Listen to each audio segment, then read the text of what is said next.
આપણે શેની થીમ ચાલે છે? પાણીની. તો આજે આપણે છે ને પાણીની સ્વચ્છતા વિશે શીખવાનું છે. શેના વિશે?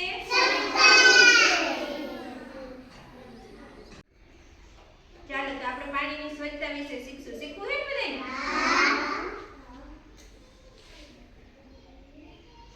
ચાલો આ શું છે? આ પાણી ગારવાની ગઈડી. શું છે? પછી આ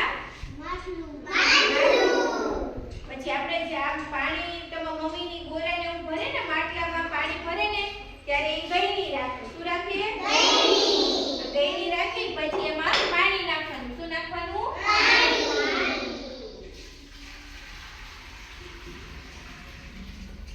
ચાલો પાણી નાખ્યું. પછી પાણી પીવું હોય તો પછી પાણીની માથે આને શું કહેવાય? ઢાંકણું. માટલાનું. પછી આપણે એને ઢાંકી દેવાનું. પછી પાણી પીવું હોય તો ક્યાંથી પીવાનું?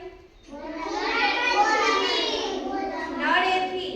આમાં નળ આપ્યો હોય ને, અંદર હાથ નહીં ગગોડવાના. નળથી પીવાનું. શેથી પીવાનું? ચાલો આ શું છે? ગ્લાસ. તો ગ્લાસમાં પાણી નળથી ભરીને અને પછી પીવાનું. અંદર હાથ ગગોડવાના. ચાલો બધાને સમજાઈ ગયું?